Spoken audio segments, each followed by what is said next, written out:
Well, hey there, everybody. My name is Amanda Ferris, and I am author of the forthcoming children's book, Big Bad Beeple Bumps. I'm coming to you from beautiful Burnsville, Minnesota, also known as Beeville for those who live here. And today I want to introduce to you the beautiful artwork in our wonderful reveal from illustrator Margarita Sikorskaia. And not only is she the most gifted illustrator that anybody could ever want in their life, she's also a fine artist and just has brought so much light and love and emotion to this book that I am truly breathless. So you might have seen some of the work that we have shared online, and I'm not scripted, so forgive me for just going completely with the flow here. I'm in my bedroom. It is after 9:30 at night, and I'm just so happy that this lifelong dream is finally coming to life. And I just so appreciate the help of the team at Beaver's Pond Press and our editor staff, and again, our talented illustrator Margarita, and for all of the people in my life that have cheered me on along the way. I always wanted to be a children's author, even when I was just a little kid. I didn't really know how to put it into words at that point, but there was just some sort of magic that came along with story. And over the course of my life, I've just had some really wonderful experiences meeting people, and learning through the eyes of the children in my life, including my sweet nieces who actually make appearances in this book. So without giving away all of it, what I want to help you see today is the artwork. We have yet to go to the printer, so there's a few things that are going to change slightly, but for being here on the website, for being here in this community, for everybody that's involved at Clover and Kind and the other work that we do, the Goal Next Door podcast. I just want to thank you for being here, and I want to welcome you in. This is a representation of not just my dream to become a children's author or to create something tangible in the real world, but it has been a labor of love so that you have the opportunity to feel a sense of contribution. And I really couldn't have gotten this far without you. And I also want to encourage you that if you have a dream, even if it's been 35 years since you had that dream, maybe it's been longer, that it's never too late to get started. And in a lot of ways, when you feel that sense of, oh, I waited too long, or maybe that dream is long gone, I just want to say with confidence through, my own experience and the experience of the mentors and leaders and coaches in my life, that every single decision that you've made, every choice, every option that you've had, maybe you zigged when you should have zagged, all of that has prepared you for where you are today. And all of the delays, all of the detours, I believe, are by design. This book would not be coming to life if it wasn't for all of the detours on my path. And I can say with confidence that this book, this particular project, wouldn't be anywhere near as beautiful and fulfilling and satisfying for the reader at the end if it wasn't for all of the zags in my life. So thank you again for being here. What I want to do is just flip through. I'm literally in my Dropbox, and these are the raw images. So I'm not going to read the story to you. We're going to save that for those who pre-order the book. And we have our virtual release party later this year. But we are so many... I'm going to get emotional here. So hold on a second here. Let me gather my thoughts. I wasn't expecting to get emotional. Here we go. It's been quite a journey, but where was I? This is why I need a script. This is why I usually go off of some sort of notes, but I just wanted to show up and be real with y'all and just show, this has been years in the making. And oftentimes people learn that I'm an author and they go, wow, I'd really love to be an author. And they think it's just easy, overnight kind of thing, or you can just sit down and just whip it out. And yes, there are some ways, there's some techniques that can help you make the process easy, simple, quick. But the best work often comes from just getting in there, learning some tough lessons, and having an incredible support team behind the scenes.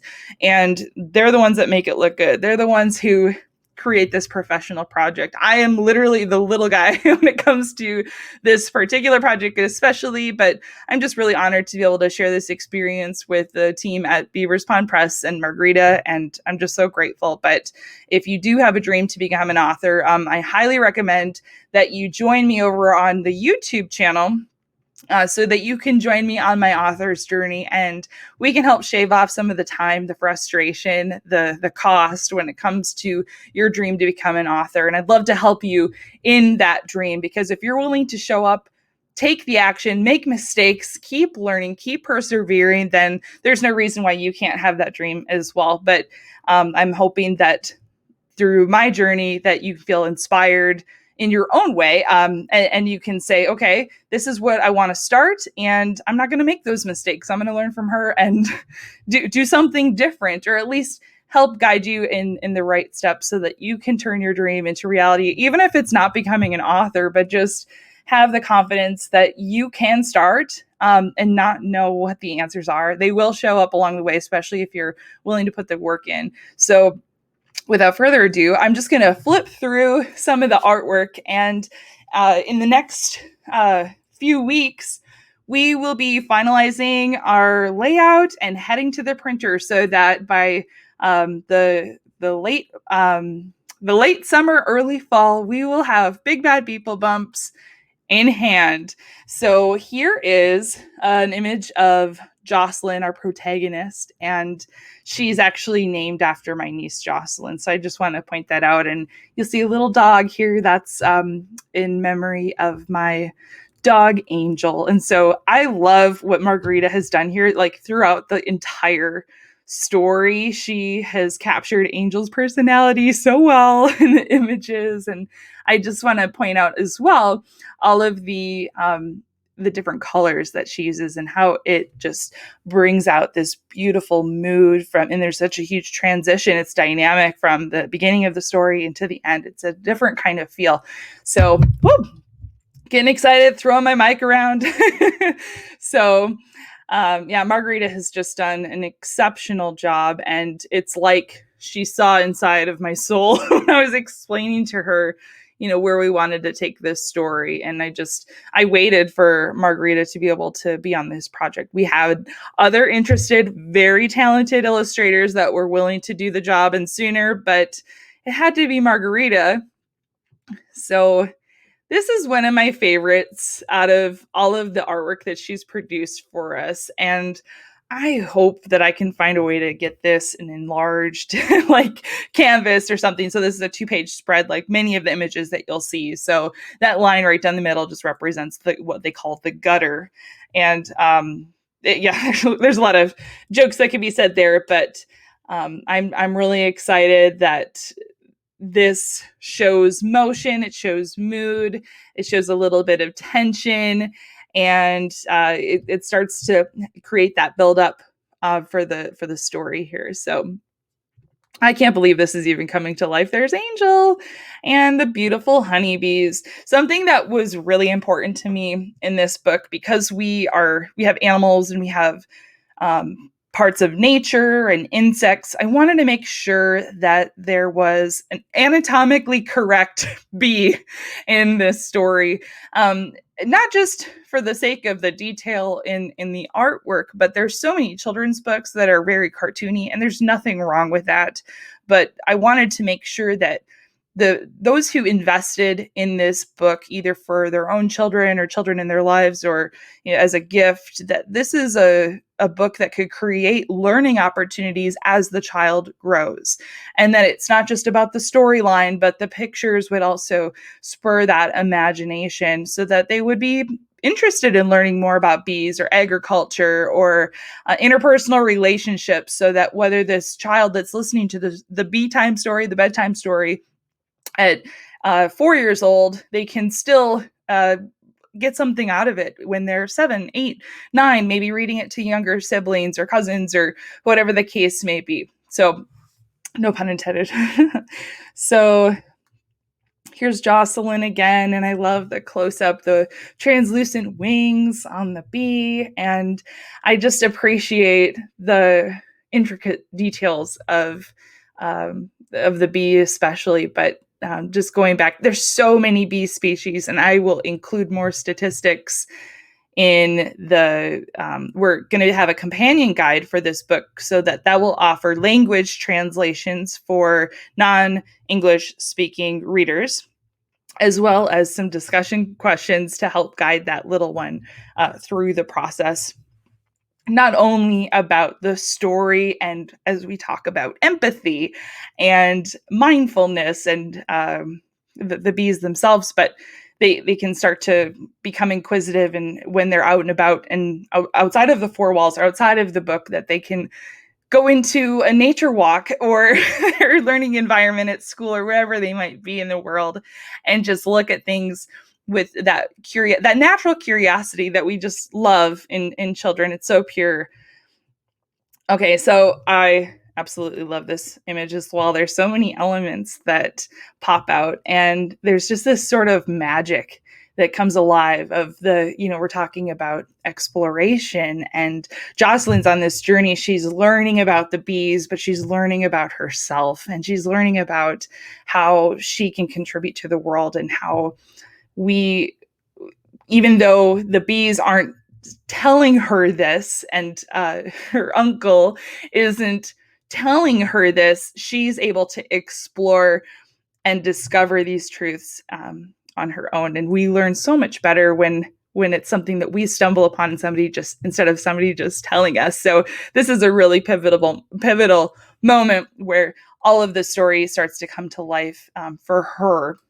And there's the little bunny and angels in the wheelbarrow. I love that. I wasn't expecting that. So Margarita's just right on point with delighting. And this image too, this is just another great movement. You see the light and how it just like cascades through the trees, and you just look forward to what's about to happen next. I can't wait till this book's in my hand. And we have Jocelyn and her uncle taking a look at the bees, and Angel lying in the grass. And I want to like go live in this image. So sweet. And I love this little glimpse, little bee's eye view into the hive. And again, we have some anatomically correct bees, including the queen bee. No, she does not wear a crown, but she definitely helps teach us some lessons and guide us through.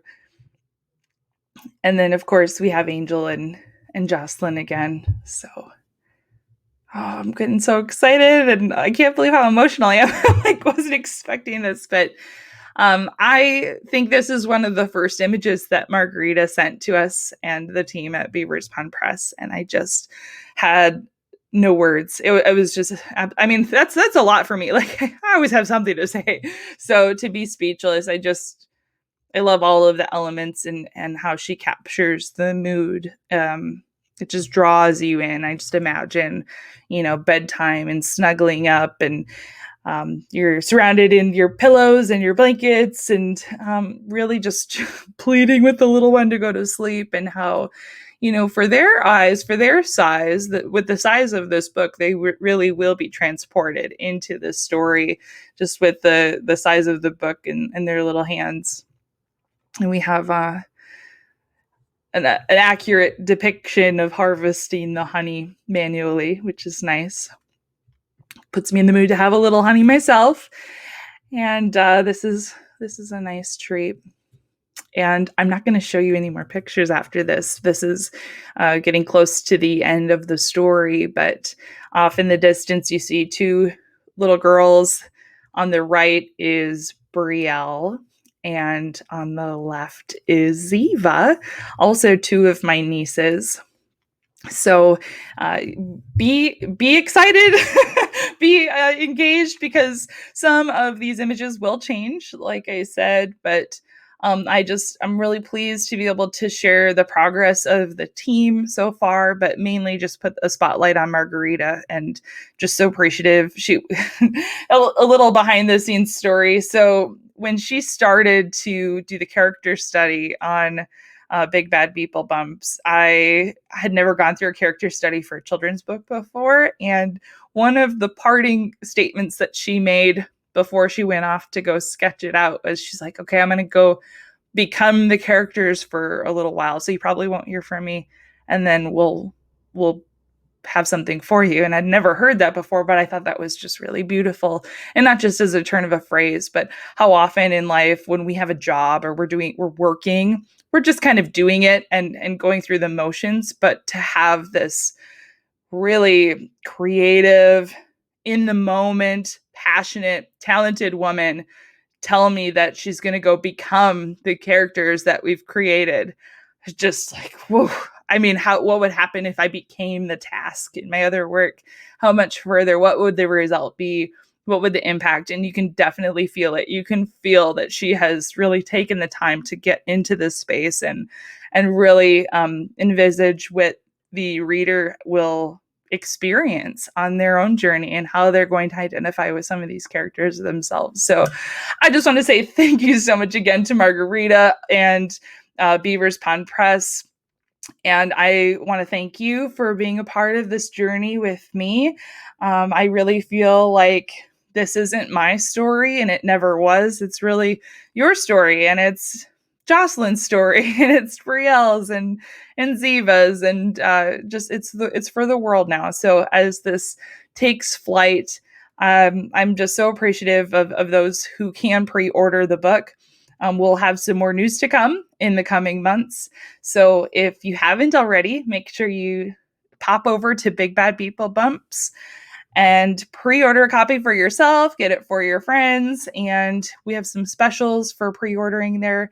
And then you'll also be able to participate in our virtual launch party, and we'll have some nice surprises and giveaways there. But, authors don't make money on books, and I'm not doing this project to make money. So when I ask you to pre-order, the reason I do that is so that we can, not just build the buzz, but be able to promote empathy and kindness and children's literacy, and get more books that promote quality, wholesome values for kids, and start to see a difference, especially after this year's events. We could all use a lot more positivity and more color and love in our lives. And so I'm sending long distance sunshine your way.